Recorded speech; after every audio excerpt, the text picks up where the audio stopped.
সকলের বয়স 10 থেকে 13 বছর। তোমরা সবাই ছেলে এবং এটা হচ্ছে ঠাকুরগা হচ্ছে আমরা কাজ করছি 10 থেকে 13 বছর শিশুদেরকে নিয়ে। তো আমরা ধরো পরিচয় দিয়েছি নিজেদের সকলেরই, হ্যাঁ পরিচয় নিয়েছি। আমার নাম তো বলেছি, আমার নাম রফিকুল ইসলাম, আমাকে তোমরা নয়ন ভাই হিসেবে ডাকবে, ঠিক আছে? আচ্ছা, আমরা তো এতক্ষণ গল্প করলাম, অনেক বিষয় তোমাদের থেকে শুনলাম, আমরা আলোচনায় চলে যাই সরাসরি।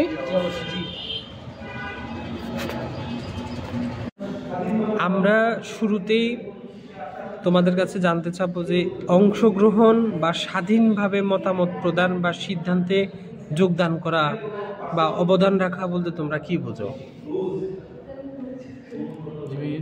অংশগ্রহণ বলতে তোমরা কি বোঝো? অংশগ্রহণ বলতে আমরা বুঝি যে কোনো বিষয়ের উপরে আমরা যদি কোনো মতামত রাখি সেক্ষেত্রে একটি পরিবর্তন আসতে পারে, কারণ সবারই মতামতের সমান গুরুত্বপূর্ণ রয়েছে, সেটা বড় হোক বা ছোট। তাই আমরা মনে করি অংশগ্রহণের মাধ্যমে কিন্তু একটা পরিবর্তন আসতে পারে। আচ্ছা, স্বাধীনভাবে মতামত প্রদান করা, অংশগ্রহণ করা, এটা বলতে তুমি কি বুঝো? কোনো ভয় ছাড়া, মানে বাক স্বাধীনতা যে একটা ব্যাপার আছে, যে আমি কি বলবো পরমত সহিংসু, সবাই আমার মতামতটা মনোযোগ দিয়ে শুনবেন, আমার মধ্যে কোনো ভয় থাকবে না, আমি যে কোনো বিষয়েই অংশগ্রহণ করে আমার মতকে স্বাধীনভাবে প্রকাশ করতে পারবো, এটাই বুঝি আমি। তুমি কি বুঝো অংশগ্রহণ বা স্বাধীনভাবে? অংশগ্রহণ বলতে হচ্ছে নির্ভয়ে আমি আমার মত প্রকাশটা করতে পারবো, যে কোনো কিছু আমার যদি কোনো প্রয়োজন হয় সেগুলো আমি প্রকাশ করতে পারবো, এটাই হচ্ছে মত প্রকাশ। অংশগ্রহণ মূলত আগে যেখানে বড়দের মাঝখানে আমাদের ছোটদের কথাগুলো গ্রহণযোগ্য ছিল না বা গ্রহণ করা হতো না ঠিকভাবে, তো বর্তমানে আমাদের বড়দের মধ্যেও যাতে আমাদের কথাগুলোকে ঠিকমতো গ্রহণযোগ্যতা দেওয়া হয়, এটাকে আমরা স্বাধীনভাবে আর কি অংশগ্রহণ। তোমরা আর কেউ কি কোনো কিছু অ্যাড করতে চাও এর সাথে?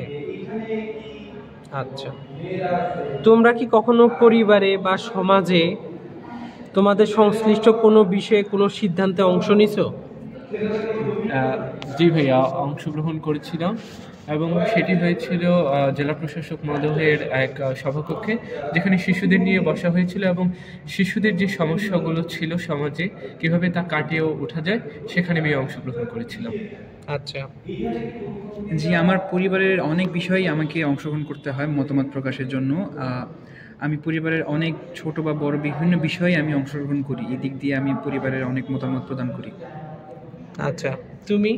হ্যাঁ, আমি পরিবারের বিভিন্ন প্রোগ্রাম হোক বা যে কোনো কাজে আমরা পরিবারের সকলে মিলেই সিদ্ধান্ত নিই, সেক্ষেত্রে আমার একজন শিশু হিসেবে আমি আমার মতগুলো প্রকাশ করি এবং সেগুলো মোটামুটি গ্রহণযোগ্য হয়ে থাকে। সমাজে কোনো সিদ্ধান্ত? সমাজে সিদ্ধান্ত নেওয়া হয়ে থাকে, কিন্তু সমাজে যদি আমি বলি যে সমাজে এখনও প্রপারলি শতভাগ শিশুদের অংশগ্রহণ বা শিশুদের মতামতকে গ্রহণযোগ্য হিসাবে ধরা হয়ে থাকে না সমাজে। আবার শিক্ষা প্রতিষ্ঠানে অনেক সময় শিশুদের মত নেওয়া হয়ে থাকে এবং স্থানীয় প্রশাসন পর্যায়েও শিশুরা যখন উপস্থিত থাকে তখন তাদের মতামতকে গুরুত্ব দেওয়া হলেও তাদের সামনে পরবর্তীতে সেই মতামতগুলোকে আসলে কতটুকু বাস্তবায়ন করা হয় এটা নিয়ে সন্দেহ রয়েছে এবং সমাজে প্রকৃতপক্ষে হচ্ছে এখনও শতভাগ শিশুদের মতামত গ্রহণযোগ্য করা হয় না। আর তুমি? পরিবারে আমাদের ছোট বড় অনেক বিষয়ে আমার মতামত নেওয়া হয় এবং অনেক বিষয় বাস্তবায়ন করা হয়। তবে রাত ভাই যেটা বললো যে সমাজে সমাজে অনেক সময় আমাদের মতামত গ্রহণ করা হয় না শিশুদের, বা গ্রহণের অগ্রাধিকারটা ওরকমভাবে নেই বর্তমানে। আচ্ছা, তো তোমরা যদি এই সিদ্ধান্তে তোমাদের মতামতগুলো তোমরা দিতে পারো, যে কোনো সিদ্ধান্ত তোমরা নিতে পারো, সেই সিদ্ধান্তগুলো কি ছিল তোমার পরিবারে কি কি সিদ্ধান্ত নিয়েছিল? পরিবারের সিদ্ধান্ত যেমন ছোট বড় বিভিন্ন সিদ্ধান্ত, যেমন অনুষ্ঠান হতে পারে অথবা কোনো ঘর নির্মাণ বা ইত্যাদি আর কি, যা আর কি কাজ থাকে সে বিষয়ে। আচ্ছা, রাহাত, তুমি জি ভাই। কি ধরনের পরিবারের সিদ্ধান্ত নিছো? পরিবারে হয়তো বা যেমন আমার নিজের ক্ষেত্রে যদি বলি যে আমি হয়তো কোনো আমার শিক্ষাক্ষেত্রে কোনো কোচিংয়ে ভর্তি হব, সেটা আমার পরিবার আমাকে ইন্ডিপেন্ডেন্টটা সেটা দেয় যে আমার জন্য কোনটা ভালো হবে বা কোন কোচিংয়ে পড়লে আমার জন্য ভালো হবে বা কোন বইটা পড়লে আমার জন্য ভালো হবে, এই মতগুলো কিন্তু আমি নিয়ে থাকি। এবং আমার পরিবারে যদি কোনো অনুষ্ঠান করা হয়ে থাকে সেক্ষেত্রে আমার একটা মতকে তারা গুরুত্ব দিয়ে থাকে যে যে কোনটা করলে ভালো হবে। তুমি কি কি ধরনের সিদ্ধান্ত নিছিলা, অথবা যে মতামতগুলো দিয়েছিলা সে কি কি বিষয় মতামত দিছিলা? ভাইয়া যেমন বললো যে আমার শিক্ষাক্ষেত্রেও আমার বিদ্যালয়ে ভর্তি হওয়া এবং আমার হচ্ছে বিভিন্ন প্রাইভেট কোচিংয়ে ভর্তি হওয়ার ক্ষেত্রে আমি আমার সিদ্ধান্ত বা হচ্ছে মতামত দিয়েছিলাম। এবং আমার বিভিন্ন ব্যক্তিগত, যেমন আমি কখন কোথায় যাব বা আমার পারিবারিক বিভিন্ন অনুষ্ঠানে আমাদের বিভিন্ন অংশগ্রহণে কিভাবে কি কাজ করা যেতে পারে সেক্ষেত্রে আমি মতামত দিয়েছিলাম এবং সিদ্ধান্ত দিয়েছিলাম। জি, আমাদের পরিবারের বিভিন্ন বিষয়, যেমন আমরা কোথায় বেড়াতে যাব বা কোনো অনুষ্ঠানে আমার মতামতের গুরুত্ব আমার মতামত শোনা হয়, আমার পছন্দ অপছন্দের বিষয়টা বিবেচনা করা হয়। আর শিশু হিসেবে সবচেয়ে বড় এইটাই যে আমি কোথায় পড়বো না পড়বো এটার স্বাধীনতা আমাকে দেওয়া হয়।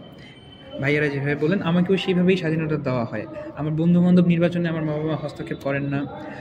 আমি কোথায় যাই সেগুলোতে তারা শাসন করেন, কিন্তু আমার উপর তাদের এই বিশ্বাসটা আছে যে আমি তাদের অবাধ্য হব না। সব মতামতেরই দাম দেয় আমাকে বাসা থেকে। তোমরা সবাই কি মানে মতামত দিতে পেরেছিলে? হ্যাঁ, আমরা পরিবারে আমাদের জি, মতামত জি। দিয়ে থাকি। জি জি। এই যে সিদ্ধান্ত নেওয়ার পর কেমন লাগছিল তোমাদের? সিদ্ধান্ত নেওয়ার পর আমাদের সত্যি কথা বলতে আমার খুব ভালো লেগেছিল যে আমি শিশু হিসাবেও যে আমার বাড়িতে এত বড় বড় মানুষ থাকা সত্ত্বেও তারা যে আমার কথা শুনেছেন, এটাতে আমি কৃতজ্ঞ। আমি নিজে থেকে একটা আশ্বাস পেয়েছি যে না, আমিও অনেক মতামত দিতে পারি বা সিদ্ধান্ত গ্রহণে আমারও যোগ্যতা আছে। আমি এটা উপলব্ধি করতে পেরেছি। আচ্ছা, তোমার কেমন লেগেছে? আমারও ভালো লেগেছিল এবং বিশেষ করে যখন আমার মতামতকে গুরুত্ব দেওয়া হয়েছিল তখন আমার মনে হয়েছিল যে এখন আমার মতামতকে বড়রা গুরুত্ব দিচ্ছে। অর্থাৎ আমি যদি আরও আমার সামনে বড়দের সামনে কোনো সমস্যা নিয়ে আমার মতামত প্রকাশ করব, সেহেতু আমার এক মতামতের দাম রয়েছে। সেহেতু এই মতামত প্রদানের মাধ্যমে আর কি তারা যে গুরুত্ব দিয়েছে, ফলে আর সামনে আরও আমার মতামতের দাম দেবে এই আর কি উৎসাহ পেয়েছিলাম। তোমার কেমন লেগেছিল? আমারও একজন শিশু হিসেবে যে আমার যে মত রয়েছে সেই মত প্রকাশ করার অধিকার প্রথমে দিয়েছে এবং সেটাকে তারা বাস্তবায়ন করেছে, এই আনন্দটা আসলে সত্যি অত্যন্ত অসাধারণ হয়ে থাকে। এবং যে আমার যে একটা ইন্সপায়ারেশন বা মোটিভেশন এখান থেকে কিন্তু আমরা পেয়ে থাকি যে আমাদের মতটাকে যখন আমাদের গুরুত্ব দেওয়া হচ্ছে এবং পরবর্তীতে আমরা গুরুত্বপূর্ণ কাজে এবং কি আমরা কার্যকরী কোনো মতামত আমরা দিতে পারি, এই ইন্সপায়ারেশনটা আমাদের মধ্যে তৈরি হয়। আচ্ছা, তুমি কি কিছু যোগ করবা ওদের সাথে? যোগ করবো বলতে একই কথায় আর কি, যে আনন্দ অনেক অনুভূত হয় এবং তার সাথে যে গুরুত্ব দিলে আমাদেরকে পরবর্তী অনেক অংশগ্রহণমূলক আলোচনায় আর কি তারা ডাকে যে তোমার বক্তব্যটি আগে অনেক গ্রহণযোগ্য ছিল, এখন তুমি কিছু বলো। এই ক্ষেত্রে আমরা আর কি অনেক বড় কোনো জায়গায় আর কি মতামত প্রকাশে অনেকটা উৎসাহ বোধ করো। তো সব বিষয়ে তো আসলে মতামত দিতে পারো নাই, তাই তো? জি না, যে কিছু কিছু বিষয়ে পারছো, তখন খুব ভালো লেগেছে। আর যখন কোনো মতামত দিতে পারো না, ব্যক্তিগত বিষয়ে তো ফ্যামিলি ব্যক্তিগত বিষয়ে সব বিষয়ে তো আর ছোটদেরকে ইনক্লুড করে, তখন কেমন লাগে? তখন মনে হয় যে যেহেতু আমি ছোট আর কি, আমি ওই নির্ধারিত বয়সে যাইনি বা আমার সে বিষয়টা বোঝার এখনো বয়স হয়নি, যেহেতু এটা তাদের অনেক একান্ত ব্যক্তিগত বিষয় থাকতে পারে। সেক্ষেত্রে মনে হয়েছিল যে আরেকটু বয়স হলে আমাকে সেই জায়গায় ডাকবে। আচ্ছা, যখন তুমি কোনো সিদ্ধান্ত নিতে পারো না বা মতামত দিতে পারো না, তখন তোমার কেমন লেগেছিল? যখন সিদ্ধান্ত দিতে পারি না তখন আসলে একটা খারাপ লাগা কাজ করে, বা যে নিজের যে একটা অধিকারগুলো সেই অধিকারগুলো ক্ষুণ্ণ হয় এবং এতে যে একজন শিশুর যে একটা বিকাশ, মেধার বিকাশ, এটাতে বাধাগ্রস্ত হয়ে থাকে আসলে। তুমি যখন কোনো বিষয়ে সিদ্ধান্ত নিতে পারো না, মতামত দিতে পারো না, তখন কেমন লেগেছিল? আমার কাছে মনে হয়েছিল যে আমাকে নিরুৎসাহিত করা হচ্ছে মত প্রকাশের দিক থেকে। সেক্ষেত্রে যখন আমাকে মত প্রকাশ করতে দেওয়া হয়নি বা দেওয়া হবে না, তখন কিন্তু একটি শিশু নিরুৎসাহিত হবে এবং পরবর্তীতে সে মত প্রকাশে ভয় পাবে। তো আমি নিরুৎসাহিত বোধ করেছিলাম। আচ্ছা, তোমার কি মনে হলো? বলতে আমাকে নিজেকে তখন একটু ছোট মনে হয়, যে আমি শিশু হয়েও তো আমি যে জিনিসগুলো আমি বলতে পারবো, যে জিনিসগুলো আমি জানি, সেই জিনিসগুলোতে যখন আমাকে মত প্রকাশের জন্য বাধা দেওয়া হয় তখন আমি নিজেকে খুব ছোট মনে করি। এটাতে আমার মানসিক যে বিকাশটা আছে সেটা ক্ষুণ্ণ হয়। আমি এক কথায় ভিতর থেকে ভেঙে পড়ি। ভিতর থেকে ভেঙে পড়ো, তাই তো? হ্যাঁ। এখন আমরা তোমাদের সুযোগ ও বিভিন্ন ধরনের চ্যানেল এইসব ব্যাপারগুলো আলোচনা করি। দেখো, তোমাদের এলাকায় শিশুদের মতামত শোনার জন্য কোনো বিশেষ ব্যক্তি, গ্রুপ বা ক্লাব আছে কি? আমাদের জেলা প্রশাসক মহোদয় উনি প্রতি সপ্তাহে একটা দিনে গণশুনানি করেন, ওখানে যাই আমরা আমাদের মতামত প্রকাশ করতে পারি বা কোনো বিষয় যদি থাকে আমরা সেটা জানাতে পারি। আচ্ছা, এছাড়া কি কোনো ব্যক্তি, গ্রুপ বা কোনো ক্লাব? না, এছাড়ার কোনো ব্যক্তি, গ্রুপ বা ক্লাব নেই, কিন্তু এনসিটিএফ রয়েছে। এনসিটিএফ আছে। জি। এনসিটিএফ সম্পর্কে একটু বলো তো। এনসিটিএফ অর্থাৎ ন্যাশনাল চিলড্রেন টাস্ক ফোর্স, এটি শিশুদের অধিকার নিয়ে কাজ করে মূলত। এটি সার্বিক সহযোগিতায় থাকে সেভ দ্য চিলড্রেন এবং প্ল্যান ইন্টারন্যাশনাল। 2006 সালে এনসিটিএফ যাত্রা শুরু করে একটি প্রতিবাদের মাধ্যমে। তারপর বিভিন্ন জেলায় এটির কার্যক্রম শুরু হয়। তো এনসিটিএফ মূলত জাতিসংঘের যে শিশু অধিকার আইনগুলো রয়েছে সেগুলো বাস্তবায়নের জন্যই কাজ করে থাকে। যেমন এনসিটিএফ ঠাকুরগাঁও পথশিশু, কয়েকদিন আগে আমরা কয়েকজন পথশিশুর যারা হচ্ছে বিভিন্ন অধিকার থেকে বঞ্চিত ছিল তাদের নিয়ে আমরা কাজ করেছি। মূলত এনসিটিএফ এর লক্ষ্য হচ্ছে একটি শিশু বান্ধব বাংলাদেশ গড়ে তোলা, যেখানে শিশুরা তাদের সকল অধিকার এবং মৌলিক অধিকার নিশ্চিত করতে পারে। তাদেরকে নিয়ে কি কাজ করেছিলে, পথ শিশুদেরকে নিয়ে?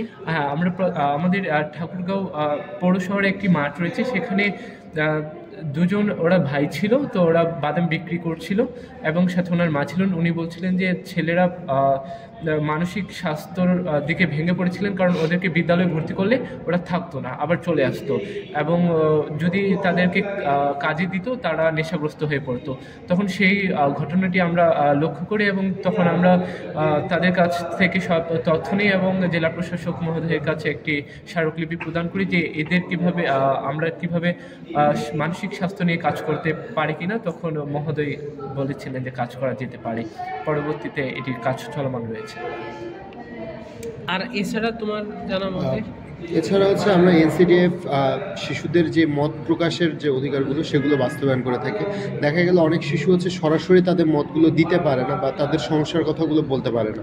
এগুলো আমরা এনসিডিএফ আমাদের বিভিন্ন স্কুলে উপকমিটি রয়েছে, তাদের মাধ্যমে তারা জানায় এবং সেই উপকমিটি যারা রয়েছে তারা আমাদের জেলা কমিটিকে জানায়। আমরা পরবর্তীতে হচ্ছে স্থানীয় প্রশাসন, যদি স্থানীয় পর্যায়ে সেগুলো সমাধান না হয়ে থাকে, আমাদের প্রতি বছর 64 জেলার থেকে একটা জাতীয় পার্লামেন্ট হয়ে থাকে, শিশুদের চাইল্ড পার্লামেন্ট।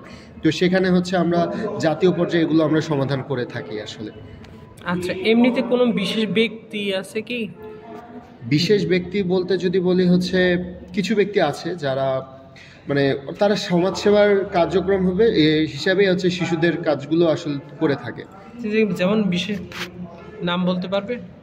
যদি নাম বলি, মাসুদ আহমেদ সুবর্ণ, তিনি হচ্ছে একজন বিশিষ্ট সমাজসেবক। তিনি সমাজের বিভিন্ন সমস্যা চিহ্নিতকরণে এবং সেগুলো সমাধানে প্রতিবাদমূলক কর্মসূচি করে থাকেন এবং শিশুদের যে সমস্যাগুলো তারা মানে দেখেন যে এই সমস্যাগুলো তারা ফেস করছে, তো তিনি হচ্ছে এই বিষয়গুলো হচ্ছে ভয়েস রেইজ করা যেটাকে বলা হয়, তিনি এটা করে থাকেন আসলে। এছাড়াও কিছু ব্যক্তিবর্গ রয়েছে যাদের নাম ইতিমধ্যে মনে পড়ছে। তো তুমি কি তোমার এলাকায় এরকম কোনো ব্যক্তিকে চিনো যে হলো সমাজসেবা কাজ করে, বা কোনো গ্রুপ আছে এরকম যে সমাজসেবা কাজ করে? যে গ্রুপ নাই, তবে এরকম কিছু ব্যক্তি আছে যারা মনে করেন ব্যবসায়ী কিছু আছে, মনে করেন যাদের হচ্ছে ইলেকট্রনিক্সের ব্যবসা আছে, যারা মনে করেন এদিকে রিয়েল এস্টেট, তারা অনেক সময় বিশেষ করে রমজান মাসের সময় গরিবদেরকে বিভিন্নভাবে সাহায্য করে থাকে। শিশুদেরকে নিয়ে কাজ করে এরকম কোনো ব্যক্তি আছে? স্পেসিফিক কেউ নাই, তবে অনেক ক্ষেত্রে অনেকে শিশুদের আর কি মানে ইন্ডিভিজুয়ালি, এই ক্ষেত্রে কোনো সংগঠন কাজ করে না। যদি মনে করেন কেউ এসে আর কি মানে গরিব কোনো মা তার সন্তানের পড়ালেখার জন্য মনে করেন খরচ চায় বা মনে করেন কিছু অর্থ সাহায্য চায়, সেই ক্ষেত্রে সাহায্য করে থাকে। আচ্ছা, তো এই যে শিশুদের মতামত শোনার জন্য যে বিশেষ ব্যক্তি সুবর্ণ, শুধু হ্যাঁ উনি আছে, উনি সমাজসেবার অন্তর্ভুক্ত হিসেবে এই কাজগুলো করে থাকে। একেবারেই যদি বলি যে শুধুমাত্র শিশুদেরকে নিয়ে কাজ করে, এরকম কোনো ব্যক্তি নেই। তবে এই যেমন আমাদের মতো কিছু সংগঠন, যেমন আমরা এনসিটিএফ শুধুমাত্র শিশুদেরকে নিয়ে আমরা কাজ করে থাকি, কিন্তু আমরা যদি অন্য সংগঠন বা অন্য যে সংস্থাগুলো ইএসডিও, তারা শিশুদেরকে নিয়ে কাজ করে, কিন্তু শুধুমাত্র তাদের কাজটা কিন্তু শিশুদেরকে নিয়ে না, তাদের কাজ সম্পূর্ণ সমাজকে নিয়ে। সেক্ষেত্রে বয়োবৃদ্ধ এবং শিশু, নাবালক যারা রয়েছে তাদের সকলকে নিয়ে, কিন্তু শুধুমাত্র শিশুদেরকে নিয়ে কোনো স্পেসিফিক কোনো ব্যক্তি কাজ করে থাকে না। যেমন তবে আমরা এনসিটিএফ শুধুমাত্র শিশু অধিকার বাস্তবায়ন এবং শিশুদের মতগুলো আমরা শুনে থাকি, শুধুমাত্র শিশুদেরকে নিয়ে আমাদের কাজ। আর তুমি কিছু যোগ করতে চাও এর সাথে? জি না, আপাতত কোনো ব্যক্তিবর্গ শিশুদেরকে নিয়ে শুধু কাজ করে না, শুধু এনসিটিভি আর কি শিশুদেরকে নিয়ে কাজ করছে। সেগুলোতে এই যে তোমাদের মতামত শোনার জন্য বিশেষ ব্যক্তি বা এনসিটিএফ এর কথা বললাম, তো তাদের কাছে, প্রতিষ্ঠানগুলোর কাছে মেয়েরা, শিশুরা, প্রতিবন্ধী শিশুরা তারা কতটা অংশ নিতে পারে? আমাদের এখানে সকলেই অংশগ্রহণ করতে পারে। আমরা যেই সামাজিক কার্যক্রমগুলো করে থাকি শিশুদেরকে নিয়ে, সেখানে আমরা ধর্ম, গোত্র, সুস্থ এবং মানসিক প্রতিবন্ধী বা প্রতিবন্ধী শিশু যারা রয়েছে সকলকে মিলেমিশে কিন্তু আমরা এই প্রোগ্রামগুলো আয়োজন করে থাকি। তো এখানে দেখা যায় না যে শুধুমাত্র আমাদের মুসলিম শিশুরা বা শুধুমাত্র হিন্দু শিশুরা, এবং আমরা ঠাকুরগাঁও জেলাতে কিন্তু আমরা মানে আদিবাসী শিশুদেরকে নিয়েও কাজ করি। তো আমাদের এখানে শিশু বলতে আমরা যে 0 থেকে 18 বছর পর্যন্ত, আমরা 0 থেকে 18 বছর পর্যন্ত সকলকে আমরা শিশু হিসেবে দেখি এবং সকলকে নিয়েই কাজ করি। তো আমরা কখনো কাজ করার ক্ষেত্রে তার ধর্ম, গোত্র বা তার কোনো প্রতিবন্ধকতা এগুলো আমরা কখনোই লক্ষ্য করি না, আমরা সকলকে নিয়ে মিলেমিশে কাজ করে থাকি। তোমাদের মতামত শিক্ষক পরিবার বা ইউনিয়ন ওয়ার্ডে কেউ শুনে? তোমাদের মতামত শিক্ষক, ওয়ার্ডের কোনো মানে গণ্যমান্য ব্যক্তি, অথবা ধরো যে পরিবার, তোমাদের মতামত কি শুনে?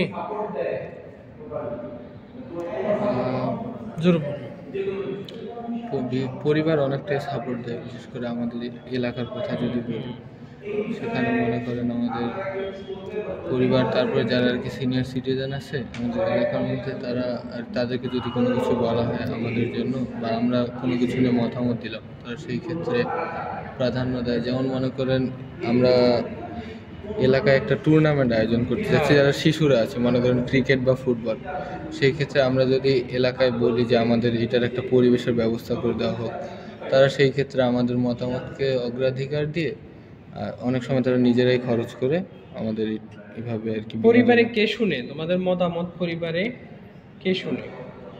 পরিবারে জয়েন্ট ফ্যামিলির যদি কথা বলি, তাহলে তোমার পরিবারে তোমার কথা কে শুনে? কার কাছে তুমি খোলামেলাভাবে যে কোনো বিষয় আজ করতে পারো? খোলামেলাভাবে যদি বলা হয় তাহলে আমি আমার বাবা মার সাথে, যদিও জয়েন্ট ফ্যামিলিতে থাকি, বাবা মাকে মানে আমরা অনেক ফ্রেন্ডলি, যার কারণে আমাদের আসলে তাদেরকে কোনো কিছু বললে তারা আমাদের মতামতকে খেয়াল করে দুইজনই, বাবা মা দুইজনের ক্ষেত্রে। সবসময় কি পাওয়া যায় বাবা মা দুজনকে মানে মনের ভাব কথাগুলো বলার জন্য? প্রায় ক্ষেত্রেই পাওয়া যায়। আচ্ছা, তুমি একটু বলো তো যে এই যে তোমাদের মতামত কি শিক্ষক, তোমাদের পরিবার অথবা ধরো কোনো ওয়ার্ডের কেউ কি শুনে, কারা শুনে, কিভাবে শুনে? আমার পরিবারের সকলেই আমার মতামত শোনেন। বিশেষ করে আমার বড় ভাই, উনি আমার সময়টা পার করে আসছেন, সেই জন্য উনি আমার সকল মতামতের গুরুত্বপূর্ণভাবে শুনেন, আমাকে বুঝে। আমার বাবা মাও, বিশেষ করে আমার মা আমাকে অনেকটা বুঝে, আমার সকল মতামত শুনে আমার মা। আর বিদ্যালয়ের শিক্ষকের কথা, যেমন একটা শ্রেণীকক্ষে, আমাদের কক্ষে কিন্তু অনেকজন শিক্ষার্থী আছে, সেক্ষেত্রে একজন শিক্ষকের ক্ষেত্রে সবার মতামত না শোনাটা অনেক সময় কঠিন হয়ে যায়। যেমন আমাদের ছোট কোনো একটা সিদ্ধান্ত, যেমন আমরা শিক্ষা সফরে কোথায় যাব, এখানে শিক্ষকের উচিত সবার কথাটা শোনা, কিন্তু শিক্ষক তখনই মানে যেটাতে বেশি বলবে শিক্ষার্থীরা যেখানে যাইতে চাবে সেখানেই যাবে। কিন্তু এখন যদি আমি মনে করি যে স্যার আমার কথাটা শুনলেন না, কিন্তু বাকি তো অনেকেই যারা মেজরিটি যারা বলছে ওখানেই তো যাবে, সেক্ষেত্রে একটু খারাপ লাগে, কিন্তু আবার গণতান্ত্রিকভাবে দেখতে গেলে ওইটাই ঠিক আছে। আচ্ছা, তুমি একটু বলো। যেহেতু বলা হইলো যে হচ্ছে আমাদের মতামত পরিবার, শিক্ষক এবং স্থানীয় ওয়ার্ডের কেউ শুনে কিনা, পরিবারে অবশ্যই আমার মতামতকে গুরুত্ব দেওয়া হয়, যেহেতু মা এবং বাবা আমাদের একজন শিশুর জন্য সবচেয়ে কাছের জন, সেহেতু আমার মা এবং বাবা আমার মতামত শুনেন এবং আমার মতামত তারা মন দিয়ে শুনেন এবং পরবর্তীতে সেই মতামতকে কিভাবে তারা কাজে লাগাবেন তারাই দেখেন, কারণ সকল মতামতই কিন্তু সঠিক হয় না সবসময়, কারণ শিশুরা ভুল করেই থাকে, সেক্ষেত্রে তারা শোনেন। এবং দ্বিতীয় কথাটি যে বললেন একটু আগে, যে ভাইয়া বললেন যে শিক্ষকের ক্ষেত্রে, হ্যাঁ শিক্ষকের ক্ষেত্রে যে বিষয়টি সেটি হচ্ছে একটি ক্লাসে অনেকজন থাকায় শিক্ষক প্রতিজনের কাছে তো আর মত নিতে পারেন না, তার জন্য সংখ্যাগরিষ্ঠতা এবং সংখ্যালঘু সেভাবে সেটি নির্বাচন করা হয়। এবং সেক্ষেত্রে আরেকটি রয়েছে, সেটি হচ্ছে আমার বন্ধু। সব বিষয় বা সব কিছুই কিন্তু আমার পরিবার বা শিক্ষকদের কাছে প্রকাশ করা যেতে পারে না, যেহেতু আমাদের জীবনের সবারই বন্ধু থাকে। কিছু কিছু মতামত বা কিছু কিছু সিদ্ধান্ত আমি আমার বন্ধুর সাথে বিনিময় করি, এবং স্থানীয় প্রতিনিধি বা ওয়ার্ড মেম্বার এ পর্যন্ত আমি তো করিনি, তাই বলতে পারছি না। সবচেয়ে বেশি কাছে পাওয়া যায় কাকে? আমার সবচেয়ে বেশি, আমার ক্ষেত্রে আমার মতামত শোনার জন্য সবচেয়ে বেশি কাছে পাওয়া যায় আমার মাকে, কেননা আমি যেহেতু একজন শিক্ষার্থী, সেক্ষেত্রে আমার যে কোনো মতামত সবার আগে আমার মাকে বলি, দেন আমার বাবাকে, তো মা আমার কাছে। তোমার কাছে কি মনে হয়? আমার কাছে যদি বলি যে আমাদের মতামতের গুরুত্বটা আসলে কতটুকু, যেহেতু আমরা একটা বড় সংগঠনের, জাতীয় পর্যায়ের সংগঠনের সাথে আমরা দীর্ঘদিন ধরে কাজ করছি, সেক্ষেত্রে আমরা মতামতগুলোকে তারা প্রত্যেকেই প্রায় গুরুত্ব সহকারে দেখে থাকে। যদি আমরা কোনো স্কুলে গিয়ে থাকি, সেখানকার যে শিক্ষকেরা তারা আমাদের মতামতকে প্রচণ্ড গুরুত্ব দিয়ে থাকে, এবং তাদের যে সমস্যাগুলো, শিক্ষার্থীরা এমনও হয়েছে যে তারা সেই প্রতিষ্ঠানে পড়ে অথচ তাদের সমস্যাগুলো তাদের প্রতিষ্ঠানের শিক্ষকদের কাছে বলতে পারে না। তো আমরা যখন সেই প্রতিষ্ঠানগুলো মনিটরিং করি, আমরা শিক্ষার্থীদের সাথে আলাদা কথা বলে থাকি যে তাদের কি সমস্যা আসলে রয়েছে, সেগুলো যখন আমরা তাদের শিক্ষকদের সাথে বলে থাকি, তখন কিন্তু সেই সমস্যাগুলো সমাধান করা অনেকটা হয়ে যায়। আর যদি পরিবারে বলি যে আমার পরিবারে আমার মতামত পরিবারে আমার মতামত গুরুত্ব দেওয়া হয়ে থাকে, এবং আমার যে মতামতগুলো সেগুলো আমি আমার বাবা, আমার বড় বোন এবং মা তাদের কাছে আমরা বলি। সেখান থেকে আমার বাবা সব মতামতকেই আমার সব মতামতকেই গুরুত্ব দিয়ে থাকে। এবং যদি আমরা সমাজে বলি বা ইউনিয়ন যেখানেই বলি, যেহেতু আমাদের একটা পরিচয় রয়েছে, সেই পরিচয়ের সুবাদে কিন্তু আমরা মতামতগুলো আমাদের গ্রহণযোগ্য হয়ে থাকে। কিন্তু এটা আমি মনে হয়, বা যেটা চোখে দেখা, যে আমি যেমন আমার মতটা দিতে পারছি স্বাধীনভাবে বা আমার মতকে গুরুত্ব দেওয়া হচ্ছে, ওইভাবে একজন সাধারণ শিশুকে কিন্তু তার মতকে ওইভাবে গুরুত্ব দেওয়া হয়ে থাকে না। আচ্ছা, সবচেয়ে বেশি কাকে পাওয়া যায়? পরিবারের ক্ষেত্রে যদি বলি সেক্ষেত্রে আমার পিতা, আর যদি সমাজে বলি সেক্ষেত্রে আমরা ডিসি স্যারকে বলতে পারি, যেহেতু আমরা রয়েছি, তো আমাদের মতামতগুলো আমরা ডিসি স্যারের সামনে তুলে ধরলে সেগুলো অনেক গ্রহণযোগ্য হয়ে থাকে। ঠিক আছে, তোমার ক্ষেত্রে? আমার ক্ষেত্রেও সমানই। পরিবারের ক্ষেত্রে আমি সবচেয়ে বেশি মতামত প্রকাশের জন্য আমার মাকে কাছে পাই, এবং সমাজের ক্ষেত্রে বলতে গেলে আমাদের ডিসি স্যারকে কাছে পাওয়া যায়। এই ক্ষেত্রে ওয়ার্ড পর্যায়ে যদি বলা হয়, তো হাত বলার কারণে কি বলতেছ? না, সেম। আর যদি ওয়ার্ড পর্যায়ে বলা হয়, যদি ওয়ার্ড পর্যায়ে বলা হয়, তো ওয়ার্ড পর্যায়ের ক্ষেত্রে স্পেসিফিকলি ভাবে কোনো শিশুদের কাছ থেকে কোনো মতামত নেওয়া হয় না, যেহেতু অনেক রাজনৈতিক দল এখানে মতামত দেয়, সেক্ষেত্রে আমাদের মতামতটা ওরকমভাবে এখানে গুরুত্ব পায় না। কোনো বিষয়ে মতামত দিতে তোমাদের কি কখনো কোনো সমস্যা হয় বা হয়েছে কিনা? আর বড়দের কেউ কি তোমাদেরকে চুপ থাকতে বলে বা তোমাদেরকে অন্যত্র সরিয়ে দেয়, যে তোমার এখানে কথা বলার দরকার নেই, এখান থেকে চলে যাও?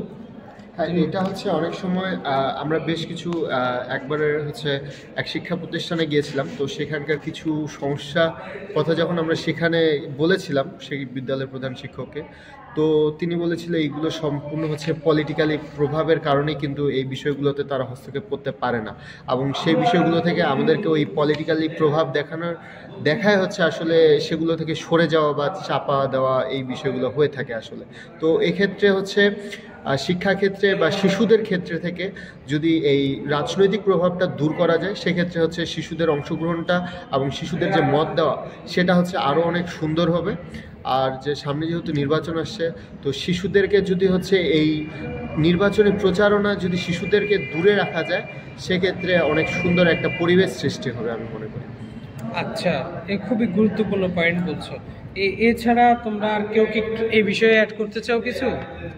না, আচ্ছা, তোমাদের কি মানে মতামত দিতে কখনো কোনো সমস্যা হয়েছে তোমাদের অন্য কারো, যে চুপ থাকতে বলছে, সরিয়ে দিছে, তুমি কি কথা বলতেছো কেন, তুমি ছোট, কথা বলবো না, এরকম বলে নাই?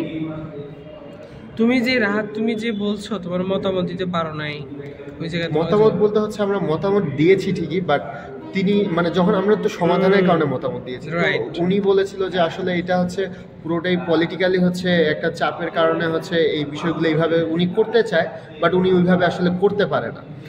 যেমন যদি শিক্ষাক্ষেত্রে হচ্ছে যে সকল শিক্ষার্থীরা হচ্ছে যে অকৃতকার্য হয়ে থাকে, তাদেরকে যদি পুনরায় ওই মানে রাখা হয়ে থাকে, তারা চায় যে তাদেরকে ওই ক্লাসে আরেকবার রেখে তাদেরকে আরেকটু উন্নত করে সেই প্রতিষ্ঠান থেকে হচ্ছে একটা ভালো ফলাফল নিয়ে তাদেরকে বের করা।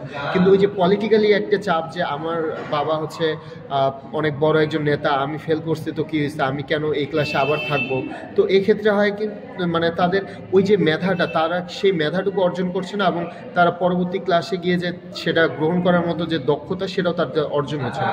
এটা সম্পূর্ণ পলিটিক্যালি কারণে কিন্তু শিক্ষা ব্যবস্থাটা আসলে অনেকাংশে ধ্বংস হয়ে যাচ্ছে, একদম এবং correct। রেজাল্টও হচ্ছে মানে শিক্ষা হচ্ছে সার্টিফিকেটে শিক্ষা পাচ্ছে, কিন্তু হচ্ছে যে প্রকৃত যে শিক্ষাটা, এটা কিন্তু এই কারণেই হচ্ছে থমকে যাচ্ছে আসলে।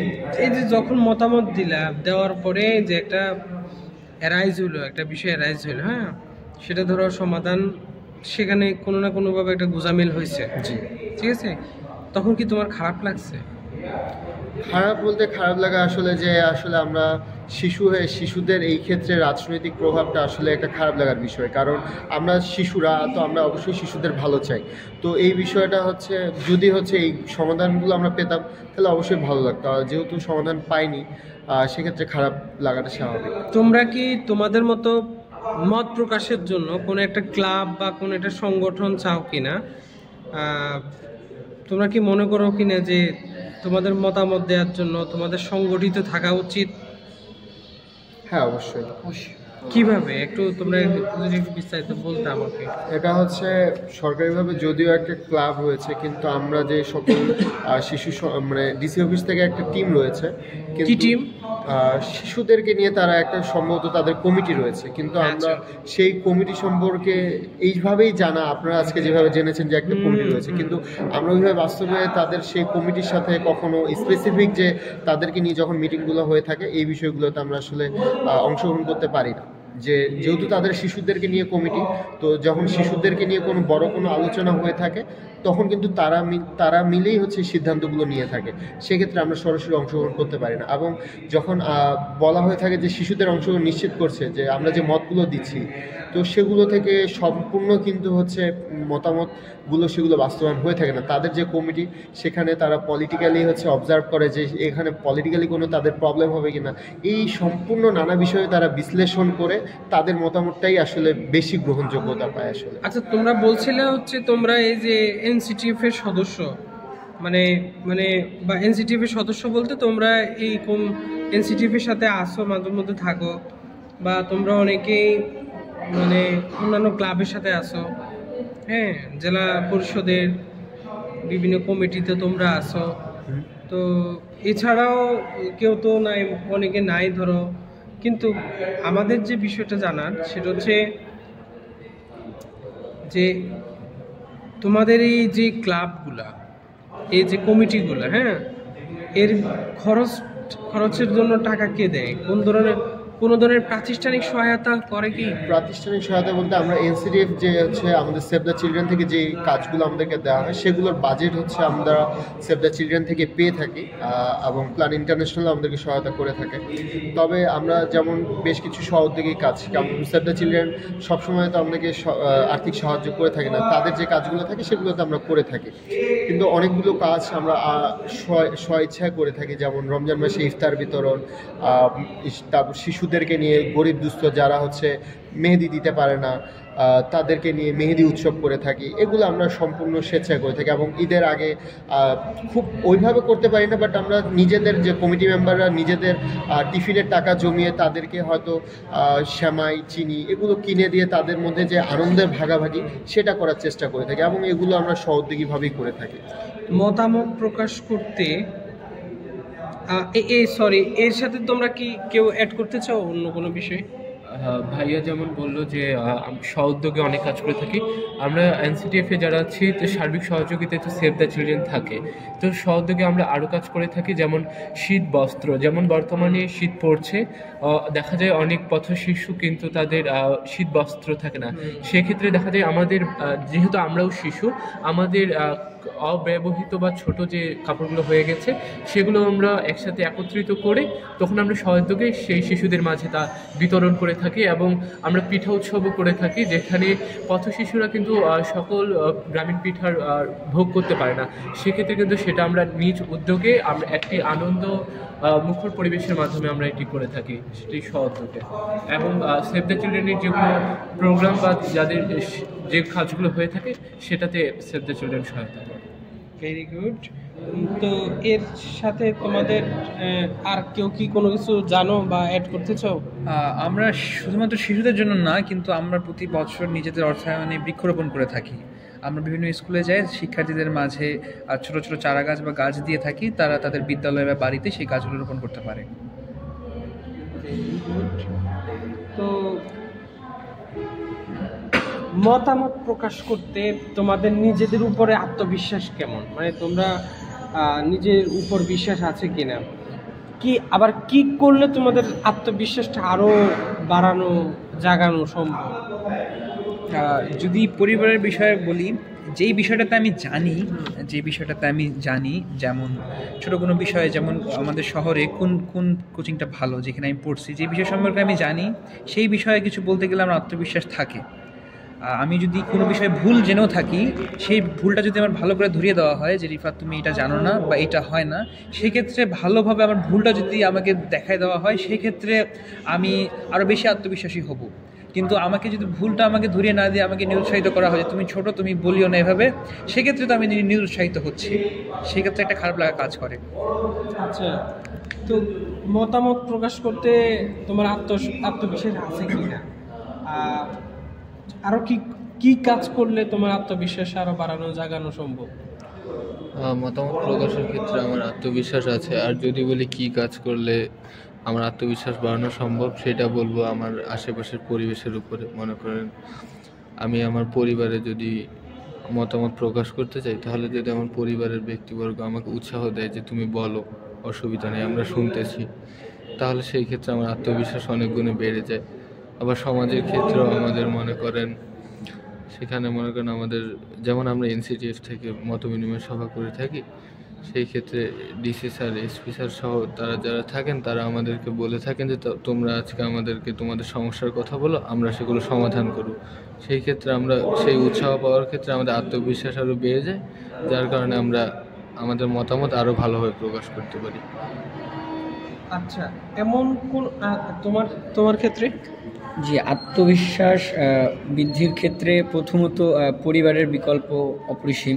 দ্বিতীয়ত পরিবার থেকেই হচ্ছে আত্মবিশ্বাস বেড়ে যাওয়ার মূল চাবিকাঠি।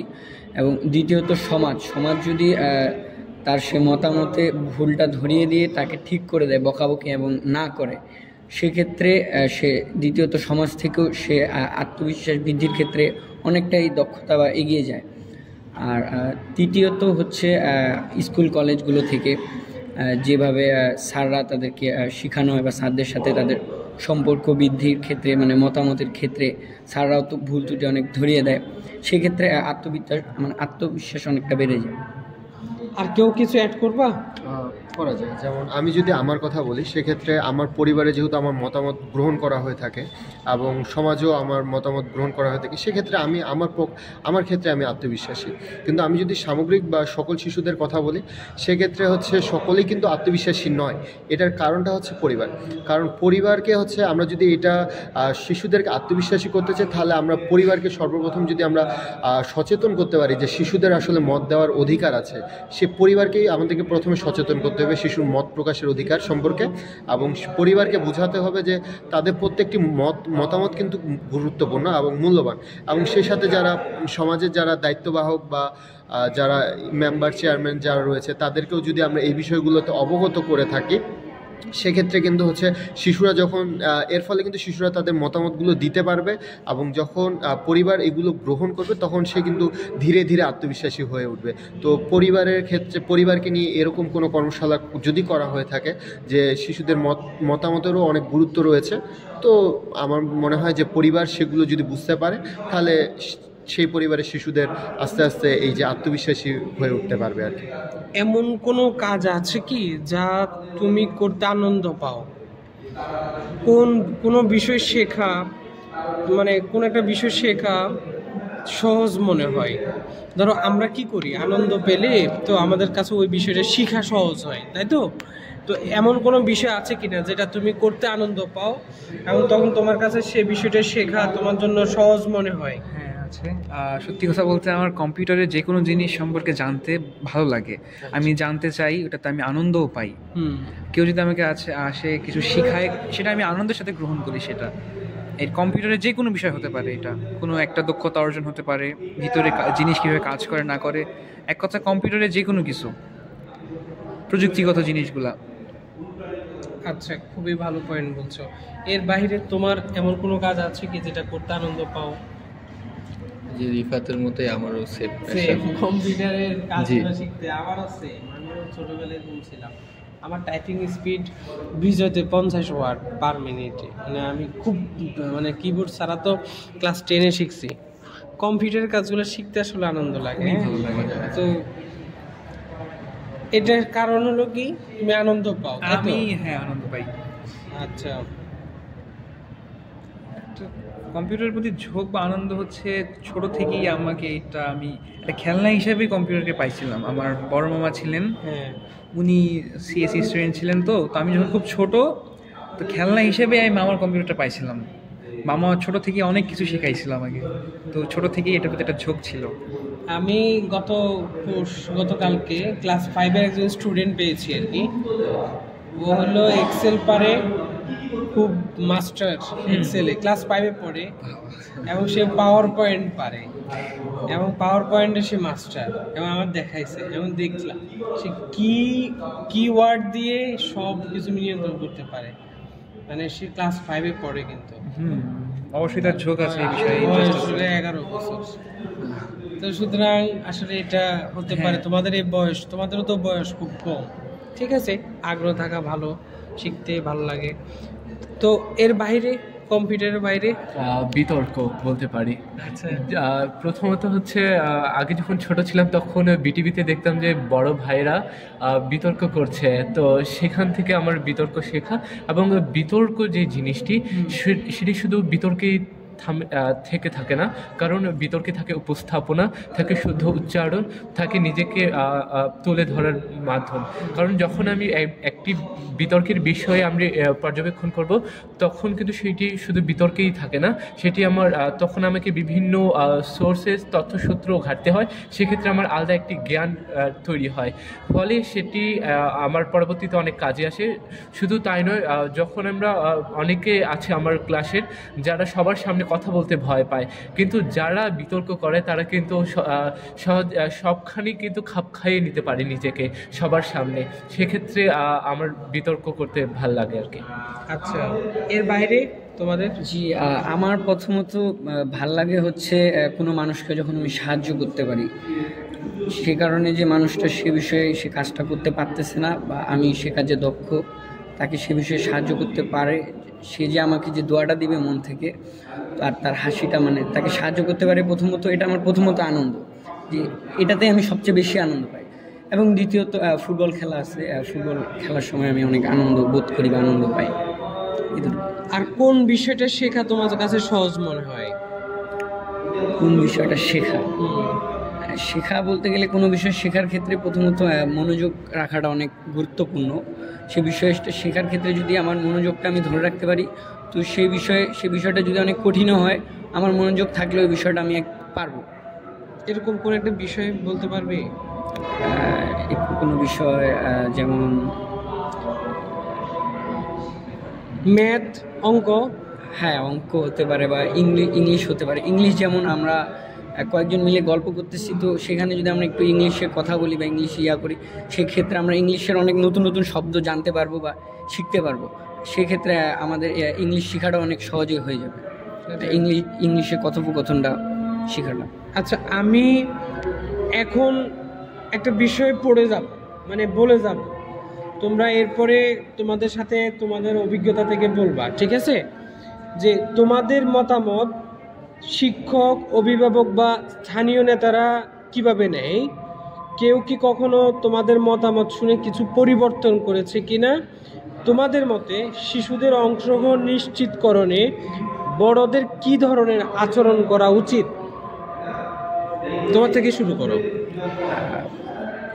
মানে আমাদের মতে বড়দের কি ধরনের আচরণ করা উচিত? তোমাদের মতামত শিক্ষক, অভিভাবক এবং স্থানীয় নেতারা কিভাবে দেখে, কিভাবে নেয়? কেউ কি কখনো তোমাদের মতামত শুনে, এই ব্যক্তিগুলা শিক্ষক, অভিভাবক, স্থানীয় নেতারা কখনো তোমাদের মতামত শুনে কিছু পরিবর্তন করেছে কিনা? মূলত আমাদের মতামত প্রথমত পরিবার থেকে অনেক বেশি গুরুত্ব দেওয়া এবং শোনা হয়, এবং পরিবার থেকে বলতে গেলে আমাদের পরিবার থেকে আমাদের মতামত শুনে অনেক পরিবর্তন করা হয়। দ্বিতীয়ত স্থানীয় নেতারা আমাদের মতামত শুনলেও তারা ওরকমভাবে সেটি গুরুত্ব দেয় না, শিশুদের মতামতকে তারা ওরকমভাবে গুরুত্ব দেয় না, যেহেতু এখানে অনেক রাজনৈতিক প্রভাব থাকে স্থানীয় নেতাদের উপরে, সে কারণে তারা শিশুদের মতামত শুনলেও সেরকমভাবে কোনো গুরুত্ব দেয় না। তোমার মতে শিশুদের অংশগ্রহণ নিশ্চিতকরণে বড়দের কি ধরনের আচরণ করা উচিত? শিশুদের অংশগ্রহণ নিশ্চিতে বড়দের অনেক সহযোগিতাপূর্ণ আচরণ এবং অনেক স্নেহবান এবং অনেক ভালো এবং উত্তম আচরণ করা উচিত। যেহেতু তারা শিশুরা অনেক সময় অনেক কথা ভুল বলতেই পারে, সেক্ষেত্রে তাদেরকে শিখিয়ে ভুলটা দেখিয়ে দিয়ে তাদের প্রতি অনেক শ্রদ্ধাশীল এবং অনেক ভালোভাবে তাদের মতামতকে গুরুত্ব দেওয়া। আচ্ছা রাহাত, তুমি বলো। প্রথমে একটু নামের কারেকশন করে, যে আমার নামটা হচ্ছে রাত। আচ্ছা, সরি। আচ্ছা, সমস্যা নেই। মানে আমাদের হচ্ছে যখন আমরা কোনো মতামত দিয়ে থাকি, শিক্ষক হোক, পরিবার হোক বা সমাজ হোক, আমাদের মতামতগুলোকে আসলে তারা পজিটিভলি নেয়। কারণ হচ্ছে আমরা শিশু হয়ে যে শিশুদেরকে নিয়ে যে কথা বলছি, তো এটাকে তারা আসলে বর্তমান সময়ে তারা একটু পজিটিভলি দেখে, যে শিশুরাও তাদের উন্নয়নে বা তাদের জন্য যেগুলো প্রয়োজন সেই বিষয়গুলোতে তারা কথা বলছে। তো এটাকে তারা অনেকেই পজিটিভলি নেয়, এবং কিছু ক্ষেত্রে ব্যতিক্রম হয়ে থাকে যারা হচ্ছে এই বিষয়গুলোকে, যেমন শিশুদের মতামতকে এটা যারা আগেকার মানুষ যদি যেমন রয়েছে, তারা অনেকে এটাকে বেয়াদবি হিসাবে অনেকে নিয়ে থাকে, এগুলোকে এইভাবে নিয়ে থাকে, নেগেটিভলি নিয়ে থাকে, যে তারা বয়সে ছোট, তারা কেন বড়দের মাঝে কথা বলবে। এটা পূর্বের তুলনায় নাই বললেই চলে, তবে এখনও কিছু কিছু ক্ষেত্রে রয়েছে।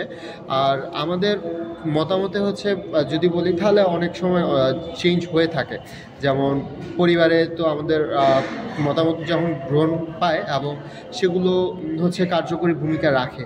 এবং যদি প্রতিষ্ঠানে বলি, প্রতিষ্ঠানে হচ্ছে আমরা যখন মত দিই যে এই সমস্যাগুলো রয়েছে, আমাদের টেবিলগুলো সমস্যা, আমাদের শিক্ষা প্রতিষ্ঠানে ফ্যান নেই, এইগুলো বিষয় যখন আমরা মতামত দিয়ে থাকি, তখন এই বিষয়গুলো কিন্তু আসলে পরিবর্তন করা হয়ে থাকে। আচ্ছা, আর তুমি? প্রথমে আসি মতামত গ্রহণের যে গ্রহণযোগ্যতাটা। প্রথমে আসি প্রাতিষ্ঠানিক ক্ষেত্রে, যখনই শিক্ষার্থীরা একজন শিক্ষকের কাছে তাদের সমস্যা নিয়ে হাজির হয়, তখন এই শিক্ষকরা অবশ্যই তা ভালোভাবেই নেয়। পরবর্তীতে তা কীভাবে সমাধান করা যায় শিক্ষকরা ভাবেন। আমার স্কুলের এক সমস্যার কথা বলি। আমরা প্রধান শিক্ষকের কাছে গিয়েছিলাম কয়েকজন মিলে, যে আমাদের বিদ্যালয়ের আর শ্রেণীকক্ষে সিসিটিভি ক্যামেরা স্থাপন করা প্রয়োজন নিরাপত্তার জন্য। সেক্ষেত্রে স্যার আমাদের কথাটি শুনেছিলেন এবং এবং পরবর্তীতে তিনি সে কাজটি করেছেন। এবং পরিবারে তো অবশ্যই করে থাকেন, কারণ একটি শিশুর সামাজিকীকরণের মূল ভিত্তি গড়ে ওঠে পরিবারে। স্থানীয় বড় নেতা বা যদি কথা বলি সেক্ষেত্রে তাদের ক্ষেত্রে একটু ব্যতিক্রম, কেননা তারা শিশুদের চেয়ে বড়দের কথাটা একটু বেশি গ্রহণযোগ্যতা মনে করে, কারণ ওনারা মনে করেন যে শিশুরা আসছে কিন্তু কয়েকদিন পরে ভুলে যাবে বা বিষয় থেকে একটু দূরে চলে যাবে, কিন্তু তা নয়। শিশুরা তো তাদের মত প্রকাশের সুযোগ রয়েছে, তো স্থানীয় নেতাকর্মীরা একটু কম গুরুত্ব দেয়, শিক্ষক এবং পরিবার বেশি গুরুত্ব প্রদান করে আমাদের মতামত। শিশুদের মতামতটাকে গুরুত্ব দেওয়ার জন্য বড়দের কি ধরনের আচরণ করা উচিত? হ্যাঁ, বড়দের অবশ্যই সহযোগিতাপূর্ণ এবং বন্ধুত্বপূর্ণ হতে হবে, কারণ শিশুরা অবশ্যই ভুল করে, সেই ভুল থেকে আমাদেরকে শিক্ষা নিতে হবে এবং বড়দের শিশুদেরকে নিয়ে বসতে হবে এবং তাদের বোঝাতে হবে কি কি কাজ করা যেতে পারে, কারণ সমাজে খাপ খাওয়ানো, কারণ বড়রা থেকেই শিশুরা শিখবে কিভাবে সমাজে খাপ খাওয়ানো যেতে পারে। সেক্ষেত্রে বড়দের অবশ্যই সহযোগিতাপূর্ণ এবং বন্ধুত্বপূর্ণ আচরণ করতে হবে। ঠিক আছে, তুমি একটু বলো যে শিক্ষক, অভিভাবক বিষয়গুলো তুমি জানতে পেরেছো। শিক্ষক, অভিভাবক বা স্থানীয় নেতারা তোমাদের মতামতকে কিভাবে নেয়, কোনো চেঞ্জ আনছে কিনা তোমাদের মতামত? পরিবারের সব বিষয়েই আমাকে মতামত দেই আমি, শুনে তারা পরিবারের কথাটা যেমন। আর বিদ্যালয়ের যে কথাটা, বিদ্যালয়ে আমাদের শিক্ষক বা প্রধান শিক্ষক সকলে আমাদের মতামত শোনেন। আমাদের উদাহরণ যেমন বলতে পারি, আমাদের বিদ্যালয়ে যে সাইকেল স্ট্যান্ডটা আছে ওখানে দেখা যায় যে এক শিক্ষার্থীর সাইকেল অন্য কোনো শিক্ষার্থী নিয়ে যায় বা অন্য বাইরের কোনো ব্যক্তি সেটা চুরি করে। সেক্ষেত্রে আমরা আমাদের বিদ্যালয়ের প্রধান শিক্ষককে বলেছিলাম যে সেখানে কোনো সিসিটিভি ক্যামেরা বা এরকম কোনো গার্ড পাহারাদার যদি দেওয়া যায়। সেক্ষেত্রে আমাদের কথা শুনেছেন, আমাদের সমস্যা বুঝেছেন, সে অনুযায়ী তার কাজও করেছেন। আর স্থানীয় পর্যায়ে যদি জেলার প্রশাসকের কথা বলা যায়, উনি আমাদের মতবিনিময়ের সময় আমরা বলেছিলাম যে আমাদের একটা জেলার একটা স্কুল সিএম বালিকা উচ্চ বিদ্যালয়, ওখানে ওনাদের যে গেটটা আছে, গেটটা ভালো ছিল না, ভাঙা ছিল। তো উনি আমাদের কথা শুনেছেন। সেখানে আমরা নিজেরাও তার পরবর্তী সময় মনিটরিং করতে গিয়ে দেখেছি যে না, সেখানে জোরালোভাবে গেট নির্মাণের কাজ শুরু হয়েছে। তারপরে আমরা আমাদের জেলার যে আদিবাসী নারীরা রয়েছিলেন, ওনাদের দক্ষতা উন্নয়নের জন্য বা ওনারা যেন নিজেরা একটু স্বাবলম্বী হতে পারে, সেজন্য আমরা বলেছিলাম যে তাদের যেন ছোট ছোট কুটির শিল্পে বা তাদের সেলাই এরকম ছোট বিষয়গুলোতে যাতে তাদের প্রশিক্ষণ দিয়ে তাদের ভালো একটা মানব সম্পদ তৈরি করা যায়। উনি আমাদের এই কথাটাও শুনেছেন। উনি সেই হিসাবে 50 দিন ব্যাপী, মনে হয় না হ্যাঁ, 50 দিন ব্যাপী একটা প্রশিক্ষণের ব্যবস্থাও করেছেন। আচ্ছা, ভেরি গুড ইনিশিয়েটিভ। আর বড়দের তোমাদের মতামত শোনার জন্য তোমাদের অংশগ্রহণ নিশ্চিতকরণে কি ধরনের পদক্ষেপ নেওয়া উচিত, কি ধরনের ব্যবহার আচরণ করা উচিত? ব্যবহার আচরণ বলতে গেলে তাদের অবশ্যই আমাদের প্রতি পরমত সহিষ্ণু হতে হবে, আমাদের সাথে বন্ধুত্বসুলভ আচরণ করতে হবে। আমরা শিশু, আমরা ভুল করব, কিন্তু আমরা যে অন্য শিশুর প্রতিনিধিত্ব করে বা আমরা প্রতিনিধিত্ব করে একটা বিষয় তুলে ধরছি, এটাতে আমাদের ভুল হোক বা আমাদের ভুল হই বা সঠিক হই, আমাদেরকে এরকম একটা অ্যাপ্রিসিয়েশন তাদের দেওয়া উচিত। অনেক ক্ষেত্রে দেখা যায় বড়দের কিছু বলতে গেলেই তারা আমাদের সবচেয়ে খারাপ যেটা আমাদের বেয়াদব বলে, যে বড়দের মাঝখানে তুমি কেন কথা বলতেছো। এখানে তো আদব বা বেয়াদবের কোনো প্রশ্ন ওঠে না। আমরা যেটা বুঝছি আমরা সেটাই বলছি। আমরা ভুল হতে পারি, তো ভুল ভাঙানোর জন্য তো আমাদের ভালো করে বোঝানো যায়, এটাই আর কি। তাদের আমাদের প্রতি বন্ধুত্বসুলভ আচরণ করতে হবে। মানে ছোটদের মতামতকে বড়দের যে শ্রদ্ধা যদি তারা করে, সেক্ষেত্রে এই বিষয়টা তারা শিশুরা আগ্রহী হয়ে উঠবে, যে যেহেতু বড়রা আমাদের মতামতকে শ্রদ্ধা করছে এবং আমাদের মতকে গুরুত্ব সহকারে দেখছে, সেক্ষেত্রে শিশুরা মত প্রকাশে আরও আগ্রহী হয়ে উঠবে। এটাই। আচ্ছা, ভেরি গুড পয়েন্ট। এছাড়া তুমি কি কোনো কিছু অ্যাড করতে চাও? না, আর অ্যাড করার কিছুই নেই, মোটামুটি সবাই সব বলেই দিয়েছে আসলে পয়েন্টগুলো। আর যদি বলি, আমি পার্সোনালি প্রথম কোশ্চেনটারই উত্তর দেই। তো যদি আসে আমার পরিবারে, আমার মতামতকে বলতে গেলে সবচেয়ে বেশি অগ্রাধিকার দেওয়া হয়, যেটা আমি আমার পরিবারে দেখেছি। আর শিক্ষাঙ্গনে যদি বলি, শিক্ষকরা যেটা আর কি সকলের মতামতকে বেশি দেয়, মনে করেন যেরকম 80% স্টুডেন্ট যা চায় তা বেশি মতামত, তা বেশি আর কি গ্রহণযোগ্য ধরেন। তো সেই ক্ষেত্রে বলা যায় শিক্ষকরা আমাদের মতামতকে ভালো মূল্যায়ন করেন। আর স্থানীয় নেতাদের ক্ষেত্রে সেরকম সহযোগিতা আসলে পাওয়া সম্ভব না, কারণ তাদের রাজনৈতিক কিছু ইস্যু থাকে, এটাই আর কি। আর ভেরি গুড, দারুণ বলেছো। এখন আমরা শিশু অধিকার রক্ষাকারী বা অনুপ্রেরণাকারী কিছু ব্যক্তি প্রতিষ্ঠান সম্পর্কে আমরা শুনি। তোমাদের পরিচিত এমন কেউ আছে কি? অলরেডি আমরা মনে হয় প্রথম দিকে আলোচনা করছি এটা। তো তারা আসলে কাজ করতে গিয়ে, যারা শিশু অধিকার কর্মী, শিশু অধিকার রক্ষাকারী, তারা কাজ করতে গিয়ে কি ধরনের সমস্যা বা ঝুঁকির মধ্যে পড়ে? তারা কাজ করতে গিয়ে প্রথমত সাধারণ বা যদি কোনো সমস্যা থাকে, কোনো ক্ষেত্রে সাধারণ একটি সমস্যা থাকে, সেক্ষেত্রে রাজনৈতিক সমস্যা থাকতে পারে, রাজনৈতিক কোনো সমস্যা থাকতে পারে বা রাজনৈতিক চাপ, এটা আর কি সাধারণভাবে কোনো সমস্যা থাকতে পারে। দ্বিতীয় ক্ষেত্রে কোনো সমস্যা থাকতে পারে যদি কোথাও তারা কোনো কিছু সমাধান করতে যায়, সেক্ষেত্রে আমাদের মতটা সেখানে যদি কোনো গ্রহণযোগ্যতা না পায়, সেক্ষেত্রে কোনো ওই এলাকার পরিস্থিতি অনুযায়ী যদি সে এলাকায় কোনো পরিস্থিতি যেমন খারাপ থাকে, যেমন নেশাগ্রস্ত ছেলেপেলে বা কোনো ডাকাতি বা ছিনতাইয়ের যদি কোনো থাকে, সেক্ষেত্রে একটু নিজস্ব কিছু ঝুঁকি থাকে। আর এটাই ওদের কাজের কি কোনো ঝুঁকি বা চ্যালেঞ্জ আছে যারা এই নিয়ে কাজ করে? ঝুঁকি বলতে একটা নিরাপত্তাজনিত ঝুঁকি থাকেই, কারণ হচ্ছে আবার চ্যালেঞ্জ হচ্ছে অনেক সময় অনেক জায়গায় কাজ করতে গেলে তারা অনুমতির যে একটা স্থানীয় প্রশাসনের যে অনুমতি থাকে, সেটা অনুমতি তারা অনেক সময় পেয়ে থাকে না। তুমি ভালো কাজ করলে তোমার ঝুঁকি কিসের? তুমি তো ভালো কাজ করতেছো। আমার ভালো কাজটা হয়তো কারোর জন্য ক্ষতিকারক। যেমন কি ধরনের? যেমন ধরেন, আমি একজন মাদক ব্যবসায়ী, আমি শিশুদের মাঝে মাদক বিক্রি করছি এবং আমি প্রশাসনকে বা যারা দায়িত্ববাহক তাদেরকে আমি অর্থনৈতিকভাবে তাদেরকে আমরা, সে কারণে তারা আমাদেরকে এটাতে তারা ওইভাবে আমাদেরকে প্রোটেক্ট করতেছে না। আমরা অবাধে ওই জন্য শিশুদের মাঝে মাদক বিক্রি করছি এবং শিশুরা এতে কিন্তু মাদকগ্রস্ত হয়ে যাচ্ছে। তো আপনি যখন একজন শিশু অধিকার শিশুদেরকে নিয়ে যখন কাজ করছেন, তখন যখন আপনি শিশুদেরকে এই মাদক নিরোধে যখন তাদেরকে কাজ করবেন বা শিশুদেরকে মাদক থেকে দূরে সরিয়ে নিয়ে যাবেন, তখন কিন্তু আমি যে মাদক ব্যবসায়ী হিসাবে কিন্তু আমার ক্ষতি হবে। তো এই কারণে কিন্তু অনেক সময় এই সেক্টরগুলোতে মেম্বার চেয়ারম্যান বা প্রশাসন তারা এই বিষয়গুলোতে অনুমতি দিয়ে থাকে না অনেক সময়, যদিও বলা হয়ে থাকে মাদক ছেড়ে খেলতে চল। তো এই বিষয়গুলো আসলে বাস্তবে সবসময় হয়ে থাকে না আসলে। তো এইগুলো যেটা বলি যে এই জন্য একটা থ্রেড থাকে, তাই হ্যাঁ, ভয় থাকে, একটা ভিতরে যে পলিটিক্যাল বিষয় থাকে এখানে থাকে, এই জন্য এইসব সেন্সিটিভ বিষয়ে অনেক সময় কথা বলা যায় না।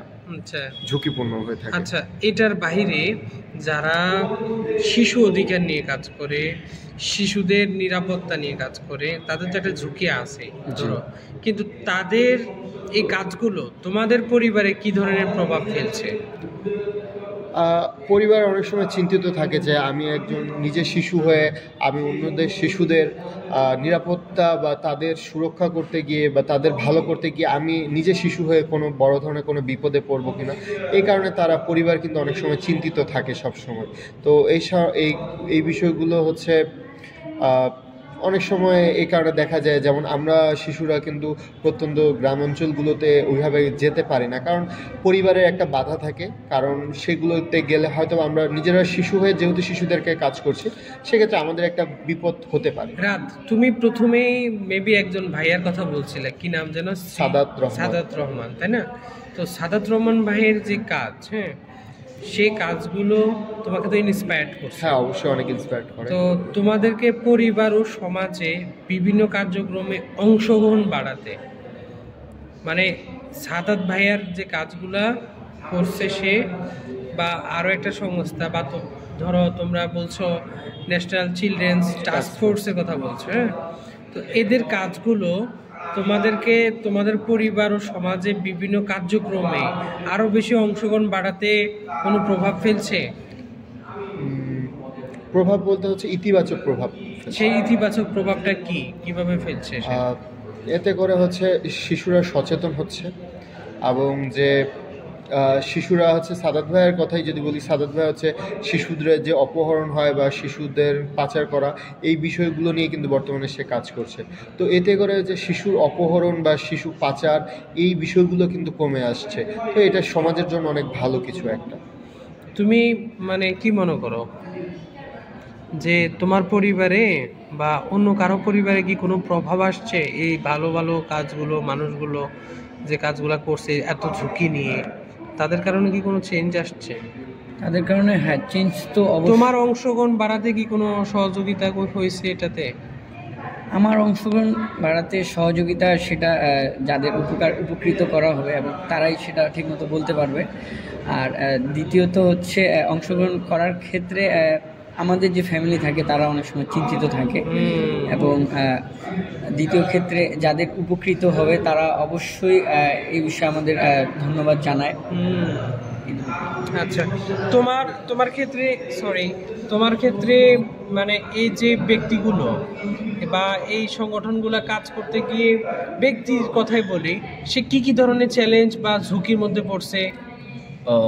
চ্যালেঞ্জের যদি কথা বলি, সর্বপ্রথম রাত ভাইয়া বলেছিল যে রাজনৈতিক একটা ব্যাপার থেকেই থাকে। যখন আমরা কোনো কিছু ভালো করছি, আমার পক্ষ থেকে সেটা আমি ভালো করছি, কিন্তু অন্যদের দৃষ্টিকোণ থেকে দেখা যাচ্ছে সেটা তার জন্য ক্ষতিকারক হচ্ছে। যেমন ভাইয়া বলেছিল একটা বিদ্যালয়ের কথা, যে কৃতকার্য শিক্ষার্থীদের যে একটি রাজনৈতিক প্রভাব থেকে থাকে সেখানে। শুধু তাই নয়, বিভিন্ন বিদ্যালয় মনিটরিং বা হাসপাতালে মনিটরিং করতে গেলে দেখা যায় যে অনুমতির যে একটি থাকে, সেই অনুমতি নিতে গিয়ে বিভিন্ন ধরনের হয়রানির শিকার হতে হয়। মাঝে মাঝে তারা অনুমতি দিতে চায় না, কারণ যেহেতু আমরা শিশু, তারা মনে করে যে এই শিশু হয়ে তারা কিভাবে এত বড় একটি হাসপাতালকে মনিটরিং করবে, তা কিভাবে নেবে, তার জন্য তারা অনেক সময় দিতে চায় না। আচ্ছা, এর সাথে তুমি কোনো কিছু অ্যাড করতে চাও? না। আচ্ছা, তুমি কোনো কিছু অ্যাড করতে চাও? আচ্ছা, আমরা এখন একটু ভবিষ্যতের আকাঙ্ক্ষা ও প্রভাব সম্পর্কে জানি। তোমাদের মতে শিশুদের মতামত শোনা ও গুরুত্ব দেওয়ার জন্য কি করা উচিত? তোমরা যদি সুযোগ পাও তাহলে শিশু অংশগ্রহণ বাড়াতে কি করতে চাও? তোমাদের মতে শিশুদের মতামত শোনা ও গুরুত্ব দেওয়ার জন্য কি করা উচিত, এবং তোমরা যদি সুযোগ পাও তাহলে শিশু অংশগ্রহণ বাড়াতে কি করতে চাও? আমরা প্রথমে শিশুদেরকে সচেতন করব যে তাদের মতামত, যে তাদের যে মত দেওয়ার অধিকার রয়েছে এবং তাদের যে মতামতটা গুরুত্ব সহকারে যে আমরা বিবেচনা করব, এবং তাদের মতামত যে সমাজে অনেক ইতিবাচক পরিবর্তন আনতে পারে, এই বিষয়ে তাদেরকে তাদেরকে সচেতন করব বা তাদেরকে অবগত করব যে তোমাদের মতামতের ফলে তোমাদের সমাজের পরিবর্তন, ইতিবাচক পরিবর্তন হবে, তোমাদের জীবনমান উন্নয়ন হতে পারে।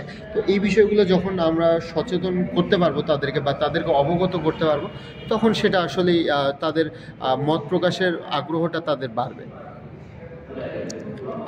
তাদের অংশগ্রহণের জন্য প্রথমত তাদের সকলের ফ্যামিলিদেরকে যদি একটু উদ্বুদ্ধ করা যায় বা তাদেরকে বোঝানো যায় যে শিশুদের অধিকার সম্পর্কে তাদেরকে বোঝানো এবং অগ্রাধিকার দেওয়ার ক্ষেত্রে, সেক্ষেত্রে সকল ফ্যামিলিদেরকে প্রচারণা করা যায়।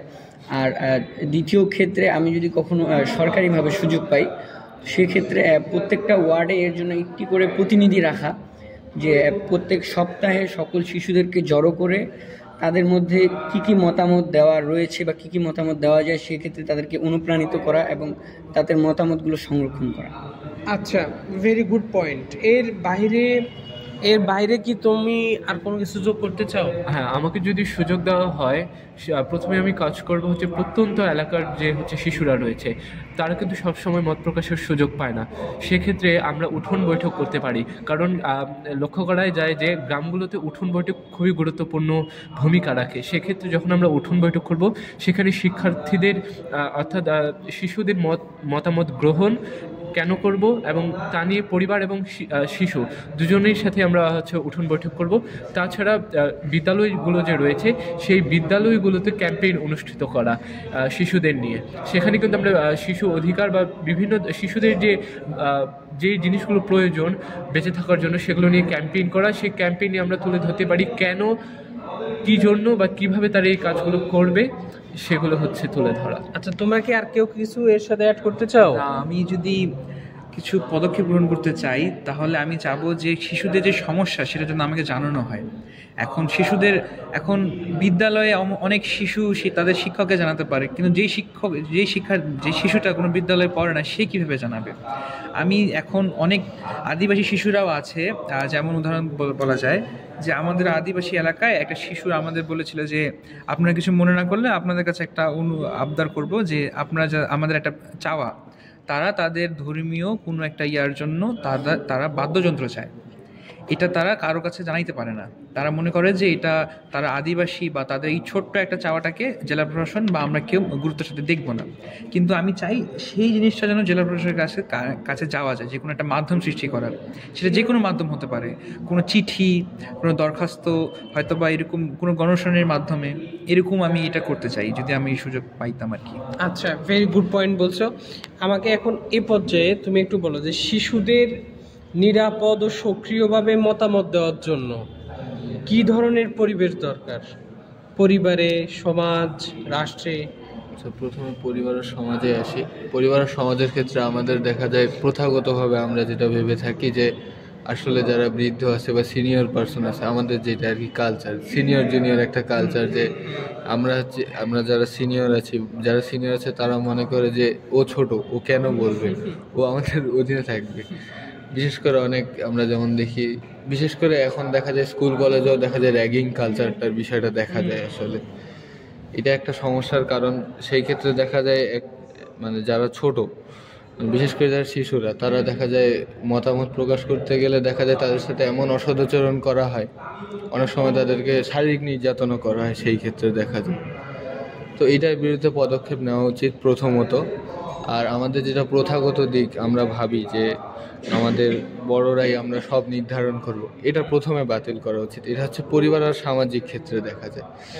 আর যদি আসি রাষ্ট্রের ক্ষেত্রে, তাহলে রাষ্ট্রে আমাদের মনে করেন বিভিন্ন সরকারিভাবে আমাদের শিশুদেরকে বিশেষভাবে নিরাপত্তা দেওয়ার একটা ব্যবস্থা করা, বিভিন্ন অনুষ্ঠানে বা বিভিন্ন জায়গায়। মনে করেন এক জায়গায় শিশু মত প্রকাশ করবে, কিন্তু সেই ক্ষেত্রে তাকে সমাজে সেইভাবে সুবিধা দেওয়া হচ্ছে না, সেটা যদি কেউ ফাইন্ড আউট করতে পারে তাহলে বিশেষ একটা উইং আর কি যায়, সেখানে শিশুকে সহায়তা করবে। এটি ভেরি গুড। এর বাইরে তোমরা কি মনে করো যে শিশুদের নিরাপদ ও সক্রিয়ভাবে মতামতে অংশগ্রহণ করার জন্য সমাজ, পরিবার, রাষ্ট্রে কি ধরনের পদক্ষেপ বা কি ধরনের পরিবেশ? শিশুদের নিরাপদ ও সক্রিয়ভাবে মতামত দেওয়ার জন্য প্রথমত হচ্ছে পরিবারের এখানে ভূমিকাটা অনেক গুরুত্বপূর্ণ। কারণ একটি পরিবার থেকে একটি শিশুকে যদি ছোট থেকেই তার মতামত দেওয়ার জন্য তাকে যদি উদ্বুদ্ধ করা না হয়, সেক্ষেত্রে সে কোনো জায়গায় মতামত দেওয়ার জন্য নিজস্ব থেকে কোনো আত্মবিশ্বাস বা পাবে না। সেক্ষেত্রে যদি পরিবার থেকে তাকে সাপোর্ট করা হয় যে তোমার মতামতটি কী, তুমি জানাতে পারো এই ক্ষেত্রে। আর দ্বিতীয় ক্ষেত্রে সমাজের ক্ষেত্রে সবাই হয়তো শিশুদের মতামতটাকে গুরুত্ব দেয় না। সেক্ষেত্রে সমাজের অনেক সমাজের অনেক গুরুত্বপূর্ণ দায়িত্ব রয়েছে নিরাপদভাবে প্রচার করার জন্য। কারণ সমাজে সবাইকে সমান চোখে দেখে না, কেউ কাউকে বিভিন্ন পরিবার, গোত্র, যেমন এখানে রাজনৈতিক বিষয় রয়েছে, যেমন তার বাপ রাজনীতি করে তো তার গুরুত্বটা তার মতামতটা বেশি শোনা হয়, যার রাজনীতি করে না তাদের তো শোনা হয় না। রাইট, এই ক্ষেত্রে আর কি গুরুত্ব বাড়ানো। আচ্ছা, আমরা যদি এ পর্যায়ে তোমাদের কাছে জানি যে তোমার কি মনে হয় অন্যদের সাথে মিলে কাজ করলে আরো বেশি সফল হতে পারবে? একসাথে কাজ করা তোমার কাছে কতটুকু প্রয়োজনীয়, গুরুত্বপূর্ণ মনে হয়? একসাথে কাজ করলে হচ্ছে আরও এটার গুরুত্বটা বেশি পায়। যদি আমরা সকলে মিলে একসাথে কাজ করি তাহলে আমাদের পরিধিটা বড় হবে এবং আরও ছড়িয়ে আমরা কাজ করতে পারবো সকলে মিলে। কারণ আমরা যদি একাই শুধুমাত্র কাজ করি, আমাদের পক্ষে আসলে সব জায়গায় বা সবাইকে নিয়ে কাজ করা সবসময় সম্ভব হয়ে ওঠে না। তো সকলে মিলে যখন আমরা কাজ করব তখন হচ্ছে সকলকে নিয়েই কিন্তু আমরা কাজ করতে পারবো। এতে হচ্ছে উন্নয়নটা আমাদের বেশি হবে। তো শিশু বান্ধব পরিবেশ সৃষ্টি হবে একটা, যখন আমরা সকলকে মিলে একসাথে কাজ করবো। রাষ্ট্র বা পরিবার কিভাবে কাজ করবে, আমরা চাই যে সমষ্টিগতভাবে কাজ করা, শুধু এক পক্ষ না, আমরা চাই সম্মিলিতভাবে যেন সবাই একই জায়গায় একটি সুন্দর শিশু বান্ধব পরিবেশ গড়ে তুলতে। তোমার কি মনে হয়? না, আমাদের ভাইয়ের সাথে আমি একমত। আচ্ছা, আমরা আলোচনা প্রায় শেষের দিকে আছি। ধরো নতুন বা হচ্ছে না কিছু করতে গেলে তোমরা কতটা আত্মবিশ্বাসী অনুভব করো? তুমি যদি কোনো সমস্যা দেখো কিভাবে সেটা সমাধান করতে চেষ্টা করো? যখন দুটি জিনিসের মধ্যে বেছে নিতে হয় তুমি কিভাবে সিদ্ধান্ত নাও? প্রশ্ন এখানে তিনটা। নতুন কোনো কিছু করতে বললে তখন তুমি কতটা নিজে কনফিডেন্ট ভাবো, আর যদি কোনো সমস্যা দেখো নতুন কিছু সেটা কিভাবে সমাধান করতে চেষ্টা করো? আপাতত এই দুটো বিষয় আলোচনা করি। প্রথমে হচ্ছে কোনো সিদ্ধান্ত নেওয়ার পক্ষে হচ্ছে আমি আত্মবিশ্বাসী, তবে আমি সেক্ষেত্রে সবসময় পুরোপুরি নিজে নির্ভরশীল হই না, কারণ অনেক সময় লাইফ চেঞ্জের কারণে হচ্ছে অনেক বড় ডিসিশন নিতে হয়। এক্ষেত্রে পরিবারের একটা মতামত আমি নিয়ে থাকি, যাতে আমার মতটাতে যদি কোনো ভুল সিদ্ধান্ত আমি নিয়ে থাকি সেক্ষেত্রে পরিবারকে জানালে তারা হয়তো আবার আমাকে একটা সঠিক সিদ্ধান্ত দিতে পারে। আর যদি হচ্ছে পরবর্তী উত্তরটাও আমার এমনই হবে যদি দুটি বিষয়ের মধ্যে আমাকে বেছে নেওয়া হতে পারে। প্রথমেই হচ্ছে আমার কাছে অনেক সব দিক থেকে বিচার বিশ্লেষণ করব, যেটা আমার কাছে ভালো মনে হবে সেটা আমি প্রথমে সিলেক্ট করব, এবং পরবর্তীতে সেটা আমি আমার পরিবারের সাথে শেয়ার করব, বা সে বিষয়ে অবগত বা সে বিষয়ে ভালো দক্ষ কেউ আছে এমন কারোর সাথে আমি শেয়ার করব যে আমাকে এই দুইটা বিষয়ের মধ্যে আমার কোনটা নিলে আমার জন্য ইফেক্টিভ বা কার্যকর হবে বা কোনটা আমার জন্য ভালো হবে, তারপরে আমি সেটা একটা ফাইনাল ডিসিশন নিব। আচ্ছা, তোমার কি মনে হয় যখন কোনো সমস্যা হয়, হ্যাঁ, তখন তুমি সেটা নিজে সমাধান খুঁজে বের করতে পারবে? অনেক সময় যেমন কিছু ছোটোখাটো সমস্যা সেগুলো আমাদের সম্ভব হয়ে ওঠে যে সেগুলো সমাধান আমরা করতে পারি নিজেরা, কিন্তু এমন অনেক সময় যে অনেক বড় ধরনের যদি কোনো সমস্যা হয়ে থাকে সেগুলো আসলে আমাদের একার পক্ষে সম্ভব হয়ে ওঠে না, বাট ছোটোখাটো বিষয়গুলো আমরা নিজেরাই কিন্তু সমাধান করতে পারি। ঠিক আছে, তুমি কিছু যোগ করবে? না ভাইয়া, ভাইয়ের সাথে একমত। আমিও একমত। একমত। আচ্ছা, সবাই একমত। আমরা যদি বলি যে যদি বন্ধুরা তোমাদের সাথে একমত না হয়, এখন তো একমত ধরো, হ্যাঁ, যদি একমত না হয় সেক্ষেত্রে তোমরা পরবর্তীতে কোনো মতামত দিতে পারো কিনা? হ্যাঁ, দিতে পারি। বন্ধুরা একমত না হলে ধরো তুমি আমার বন্ধু, তুমি আমার সাথে একমত হলে না এখন, হ্যাঁ, তোমার সাথে কি আমার সম্পর্কটা ভালো হবে? সেক্ষেত্রে আমি সে বন্ধুর ফ্যামিলির সাথে কথা বলবো। আচ্ছা, ধরো আমরা তো ভালো বন্ধু, এখন একমত হও নাই, কিন্তু পরবর্তীতে ওই বন্ধুর সাথে কি তুমি আবার কোনো একটা বিষয় আলোচনা করতে পারবে? না, সেক্ষেত্রে তো আলোচনা করা যাবে না, কিন্তু মানে অন্য কোনো একটা বিষয়ে আর ওই বন্ধুর সাথে আর মিশবা না? না, সেক্ষেত্রে ওই বন্ধুর সাথে এরকম মিশবো না, মানে একজনকে না একজনকে তো স্যাক্রিফাইস করতে লাগে। এখানে একটা বিষয় আছে, যেমন আপনি আমি ধরেন দুজন বন্ধু, তো আপনার একটা মত আমার একটা মত, কিন্তু আপনি আমার মত থেকে অনেক তুচ্ছ তাচ্ছিল্য করলেন বা অপমানজনক বা হেয়পূর্ণ করলেন, সেক্ষেত্রে আমার পরবর্তীতে মনে হবে সে আমার মতকে গুরুত্ব দেয় না, তার কাছে আমি কেন। কিন্তু আপনার মত আমার মত আলাদা হতে পারে, এটা অত্যন্ত স্বাভাবিক বিষয়, কিন্তু আপনি যদি আমার মতকে শ্রদ্ধা করেন, আমি যদি আপনার মতকে শ্রদ্ধা করি, এক্ষেত্রে আমাদের যে পারস্পরিক একটা সম্পর্ক সেটা কিন্তু অটুট থাকবে। এক্ষেত্রে মতের চেঞ্জ হতে পারে, পরবর্তীতে হয়তো বা যেটা ভালো দুজনে মিলে সেটা সিদ্ধান্ত নেওয়া উচিত, কিন্তু এক্ষেত্রে যদি একজন আরেকজনের মতকে শ্রদ্ধা না করে বা অসম্মানজনক কিছু করে থাকে সেক্ষেত্রে পারস্পরিক বা মানে পার্সোনাল যে সম্পর্কটা সেটা নষ্ট হওয়ার চান্স অনেক সময় থাকে, হয়তো বা বাইরে প্রকাশ না করলে ভিতরে ভিতরে অনেক সময় সেটা নষ্ট হয়। ঠিক আছে, আমরা একটু সর্বশেষের দিকে, তোমরা কি নতুন বন্ধুর সাথে মানে একদম নতুন যে বন্ধু তার সাথে কথা বলতে সহজ বোধ করো কিনা? তোমরা কি দলে কাজ করতে নিজের মতামত দিতে পারো কিনা? তোমরা কি ভুল করলে সেটা স্বীকার করে আবার চেষ্টা করতে পারো কিনা? হ্যাঁ, অবশ্যই আমরা হচ্ছে যদি ভুল করি সেটা আমাদেরকে অবশ্যই স্বীকার করে এবং সেটা থেকে আমাদের সমাধান বা সেটা আর কি ভুল করলে সেটা অবশ্যই স্বীকার করা উচিত এবং আমরা করে থাকি। আর নতুন বন্ধুর ক্ষেত্রে যদি বলে থাকি তাহলে আমাদের অনেক ক্ষেত্রে শহরের বা আমাদের শহরে যারা থাকি শহর কেন্দ্রিক, আমাদের কিন্তু নতুন মানুষের সাথে আমরা সহজে মিশে যাই, কিন্তু প্রত্যন্ত অঞ্চলগুলোতে কিছুটা ব্যতিক্রম হয়, কিছুটা হচ্ছে এরকম হয় যে তারা অনেক সহজ সরল সকলের সাথে মিলে যায়, আবার অনেকে আছে লাজুক প্রকৃতির বা একটু হচ্ছে অন্য টাইপের, যে শহর থেকে আসে কেমন না কেমন, কি বলবো কি আমি এটা বললে সে কেমন মনে করে, এই যে তার মধ্যে একটা ভিতরে চিন্তা বা একটু সন্দেহ যে সে আমাকে হচ্ছে ভালোভাবে দেখবে কিনা খারাপভাবে দেখবে কিনা, এই কারণে একটু হচ্ছে প্রথমে নতুন কারোর সাথে সম্পর্ক তৈরি হতে সময় লাগে। আর যদি দলগতভাবে কাজের কথা বলি সেক্ষেত্রে হচ্ছে আমরা যে দলগতভাবে যখন কাজ করি সেক্ষেত্রে প্রায় সবসময় কিন্তু হচ্ছে সকলের মতামতকে হচ্ছে গুরুত্ব দেওয়া হয়ে থাকে। তোমরা যখন কোনো একটা দলে বসো, ধরো আজকে আমি নেই, তোমরা নিজেরা বসছো, হ্যাঁ, তোমরা নিজেরা বসার পরে সেখানে তোমাদের সকলের মতামত নিতে পারবে। হ্যাঁ, আমরা যদি আমাদের এনসিডিএফ এ তো আমরা হ্যাঁ। প্রতি মাসিক মিটিং করে থাকি, আমরা বড় কোনো প্রোগ্রাম করে থাকি। তো যখন আমরা প্রোগ্রাম করি আমাদের জেলায়, তখন কিন্তু আমাদের যে 11 জনের একটা জেলা কমিটি রয়েছে, 11 জনের মতামতকে আগে শোনা হয়ে থাকে এবং জিজ্ঞেস করবো না। সবচেয়ে যে গুরুত্বপূর্ণ মতামত সেটাকে আমরা গ্রহণযোগ্য করে থাকি। অর্থাৎ এখানে সকলের মতকে শ্রদ্ধা করে এবং সকলের মতামত নিয়েই কিন্তু আমরা কোনো প্রোগ্রাম করে থাকি বা কোনো কিছু করে থাকি। এতে হচ্ছে সকলের মতামত দেওয়ার যে অধিকার সেটা হচ্ছে রক্ষা পায়। এমন কেউ আসো যে নতুন কোনো পরিবেশে নতুন কোনো বন্ধুর সাথে মিশতে পারো না এখানে, মানে তোমরা সবাই মিশতে পারো? হ্যাঁ, আমরা মিশে যাই এবং যে কোনো টিমে কাজ করতে তোমরা যে কোনো কিছু করতে তোমরা ইজিলি পারো, এবং এটার জন্য এনসিটিএফ মনে হয় তোমাদের খুব ভূমিকা পালন করে। হ্যাঁ, কারণ আমরা এই বিষয়গুলোতে কি অভ্যস্ত। আমরা দেখেছি আমাদের এনসিডিএফ যখন আমরা আদিবাসী শিশুরা যখন প্রথম আমাদের সাথে কাজ করা শুরু করলো, তখন কিন্তু তারা একটা ইতস্তত বোধ বা লজ্জা বোধ করতো, যে কথা বলতো না বা তারা একটু দূরে সরে থাকতো। বা যখন আমাদের শিশুরা কিন্তু আমরা ছেলে মেয়ে একসাথেই পাশাপাশি দাঁড়িয়ে ছবি তুলি, তারা মেয়েরা হচ্ছে একটু যেহেতু দূর থেকে এসেছে, তারা ভাবতো ছেলেদের পাশে দাঁড়াবো, এটা কেমন দেখাবে। তো এই বিষয়গুলো কিন্তু তাদের মধ্যে একটা ভীতিজনক কাজ করতো এবং তারা কথা বলতে ভয় পেত যে আমার কথাটা কেমন দেখাবে। তো এই যে যখন তারা আস্তে আস্তে অভ্যস্ত হয়ে গেল, তাদের মধ্যে কিন্তু এই ভয়গুলো বা এই বিষয়গুলো কাজ করে না। এখন তারা সকলের সাথে মিলেমিশে বা তারা সব ধরনের পরিবেশে কিন্তু খাপ খাওয়া নিতে পারে।